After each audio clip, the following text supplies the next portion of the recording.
Assalamualaikum warahmatullahi wabarakatuh.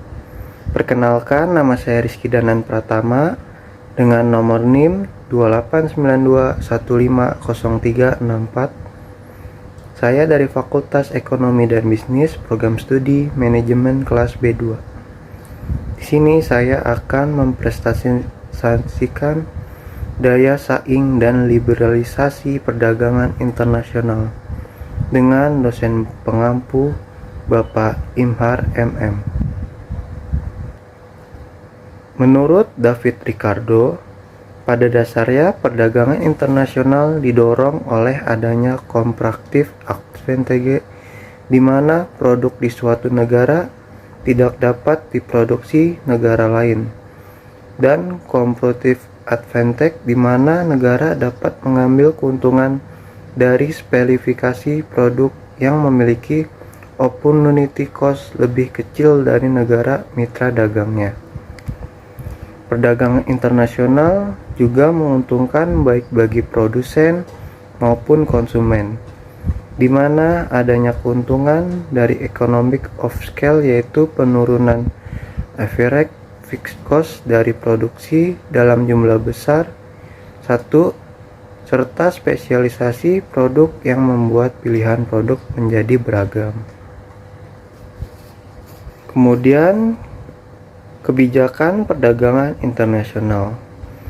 Kebijakan perdagangan internasional adalah berbagai tindakan dan peraturan yang dijalankan suatu negara, baik secara langsung maupun tidak langsung, yang akan mempengaruhi struktur, komposisi, dan arah perdagangan internasional negara tersebut.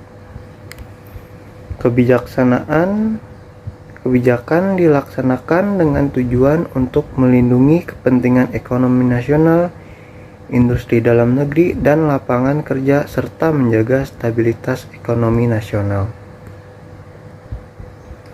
Kebijakan dalam perdagangan internasional yaitu 1. Perdagangan bebas.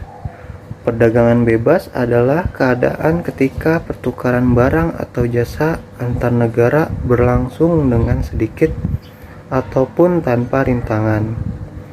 Menurut aliran fisiokratis dan aliran liberal atau klasik, liberalisasi perdagangan dapat memacu kinerja ekspor dan pertumbuhan ekonomi karena beberapa alasan berikut. Berikut ini adalah alasan tersebut, yaitu 1. Perdagangan bebas cenderung memacu persaingan sehingga menyempurnakan skala ekonomis dan alokasi sumber daya. 2. Perdagangan bebas mendorong peningkatan efisiensi, perbaikan mutu produk, dan perbaikan kemajuan teknologi, sehingga memacu produktivitas faktor produksi. 3. Perdagangan bebas merangsang pertumbuhan ekonomi secara keseluruhan serta memupuk tingkat laba, tabungan, dan investasi. 4. Perdagangan bebas akan lebih mudah menarik modal asing dengan tenaga ahli, laba, tabungan, dan investasi. 5. Perdagangan bebas memungkinkan konsumen menghadapi ruang lingkup pilihan yang lebih luas atas barang-barang yang tersedia. Yang kedua, perdagangan proteksionis. Salah satu tujuan kebijakan perdagangan proteksionis adalah untuk meningkatkan daya saing produk luar negeri.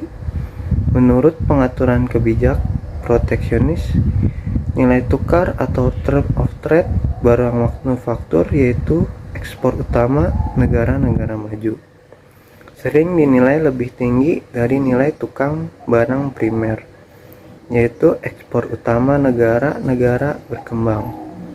Itulah yang menjadi alasan utama timbulnya kebijakan perdagangan proteksionis.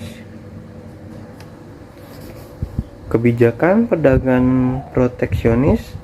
1. Tarif atau bea masuk. Tarif atau bea masuk adalah pajak yang dikenakan terhadap barang yang diperdagangkan, baik barang impor maupun ekspor.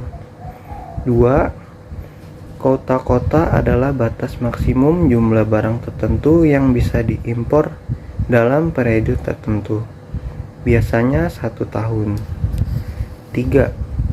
Subsidi terhadap biaya produksi barang domestik akan menurunkan harga, sehingga produksi domestik dapat bersaing dengan barang impor dan akan mendorong konsumen membelinya.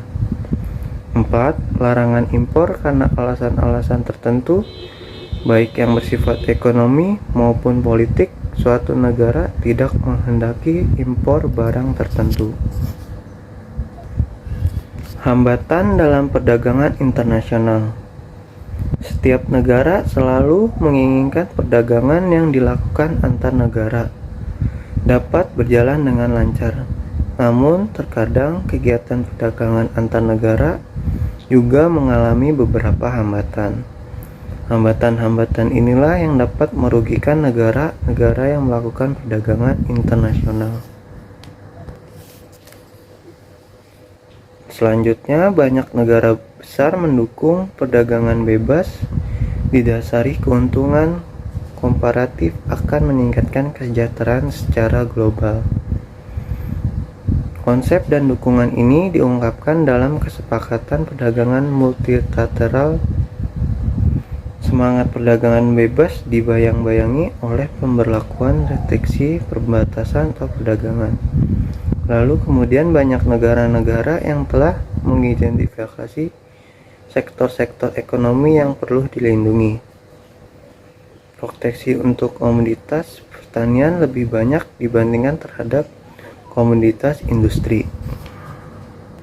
Berikut adalah hambatan dalam perdagangan internasional. 1. Perdagangan mata uang antar negara. 2. Kualitas sumber daya yang rendah. 3. Pembayaran antar negara sulit dan resikonya besar. 4. Adanya kebijaksanaan impor dari suatu negara. 5. Terjadinya perang. 6. Adanya organisasi-organisasi ekonomi regional. Ya, itu saja yang bisa saya sampaikan. Kurang lebihnya mohon maaf. Sekian presentasi dari saya. Assalamualaikum warahmatullahi wabarakatuh. Sekian dan terima kasih.